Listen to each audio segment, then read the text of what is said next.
Baik, Assalamualaikum warahmatullahi wabarakatuh. Sebelumnya kami dari kelompok 14 dengan materi temanya proyeksi stereografis. Sebelumnya perkenalkan, nama saya Naina Putri Ramadhani, NIM 07241082 dari Program Studi Teknik Sipil Angkatan 2024.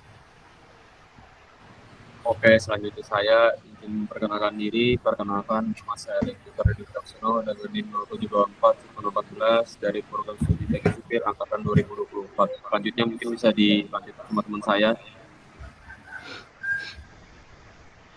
Izin memperkenalkan diri, perkenalkan nama saya Auldin Maghribi Fauzi dengan NIM 07241024 dari Teknik Sipil Angkatan 2024.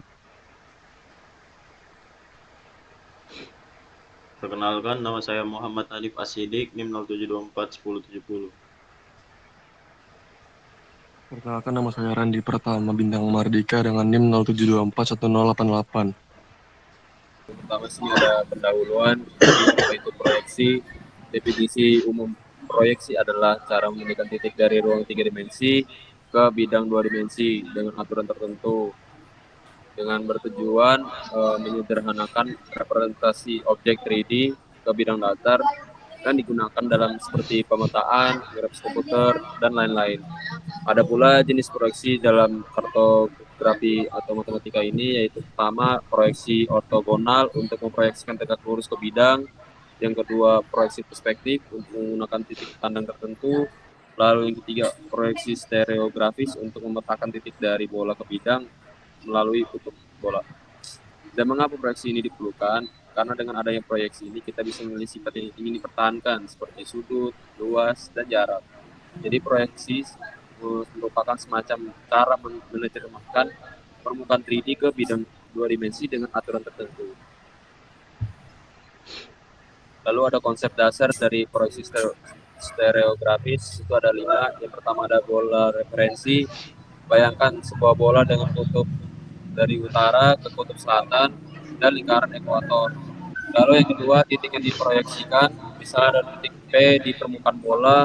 Ketiga, ada proses proyeksi dari menarik garis dari kutub selatan melewati titik P, lalu perpanjang garis tersebut hingga memotong bidang ekuator di titik P. Lalu yang keempat ada hasil proyeksi. Titik P pada bola dipresentasikan sebagai P di bidang datar atau ekuator. Semua titik pada bola kecuali kutub selatan bisa diproyeksikan ke bidang ekuator. Lalu aplikasi digunakan untuk membuat stereonet, yaitu jaring lingkaran yang membantu memplot orientasi bidang dan garis dalam geologi serta geofisika. Mungkin bisa dilanjut sama teman saya. Jadi ini ada ilustrasi proses proyeksi. Jadi bola dengan bidang ekuator, itu bola yang ada lingkaran hitamnya itu.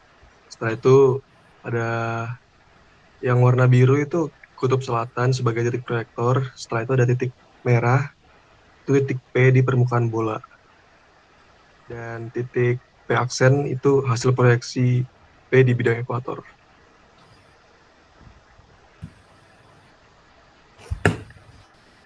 Selanjutnya ada sifat-sifat proyeksi stereografis. Yang pertama ada konform atau sudut terjaga, yaitu proyeksi stereografis mempertahankan besar sudut antara dua kurva di bola saat diproyeksikan ke bidang. Cocok untuk analisis orientasi bidang dan garis karena bentuk sudut tetap akurat. Yang kedua ada lingkaran besar. Semua lingkaran besar pada bola, misalnya ekuator atau meridian, akan diproyeksikan menjadi lingkaran pada bidang. Setelah itu ada lingkaran kecil, yaitu misalnya garis lintang juga diproyeksikan menjadi lingkaran, bukan elips.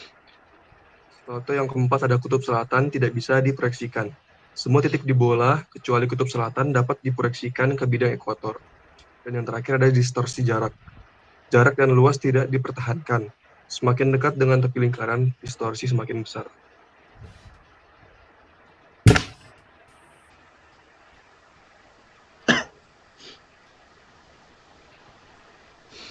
Contoh latihan. Yang pertama, stereonet. Ini adalah contoh plot stereonet untuk bidang dengan strike sama dengan 45 derajat dan dip 30 derajat SE. Lingkaran besar stereonet, garis putus-putus, yaitu grid bantu atau garis lintang dan bujur proyeksi. Titik merah adalah posisi bidang yang diproyeksikan.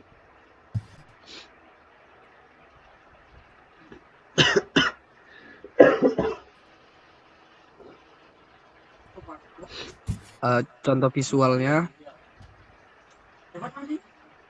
peta stereografis kutub adalah peta proyeksi stereografis yang berpusat pada salah satu kutub bumi, utara atau selatan, yang digunakan untuk memetakan wilayah kutub pada skala besar secara konformal, mempertahankan bentuk. Perspektif pengamatan dari pusat proyeksi memungkinkan pengamatan pergerakan sistem cuaca jarak jauh, sedangkan proyeksi ini mengubah semua lingkaran pada bola menjadi lingkaran pada bidang datar, menjadikan berguna dalam studi seperti pemetaan planet dan analisis geologi. Baik, dengan kesimpulannya yaitu proyeksi stereografis merupakan salah satu metode proyeksi yang digunakan untuk memindahkan titik dari permukaan bola ke bidang datar dengan aturan tertentu. Proyeksi ini sangat berguna karena mampu mempertahankan sudut atau konformal, sehingga bentuk sudut tetap akurat meskipun terdapat distorsi jarak dan luas. Dalam prosesnya, sebuah titik pada bola proyeksikan melalui kutub tertentu menuju bidang ekuator, sehingga semua titik kecuali kutub proyektor dapat dipindahkan ke bidang. Keunggulan utama proyeksi stereografis adalah kemampuannya mengubah lingkaran besar maupun kecil di bola menjadi lingkaran di bidang, yang menjadikannya efektif untuk analisis orientasi bidang dan garis. Karena sifat-sifat tersebut, proyeksi stereografis banyak diaplikasikan dalam kartografi, geologi, geofisika, serta matematika kompleks. Dengan demikian, proyeksi ini adalah cara yang sederhana namun sangat kuat untuk menerjemahkan objek 3 dimensi ke dalam representasi 2 dimensi tanpa kehilangan informasi penting tentang sudut dan arah. Baik, sekian presentasi dari kelompok kami. Kurang lebihnya mohon maaf. Assalamualaikum warahmatullahi wabarakatuh.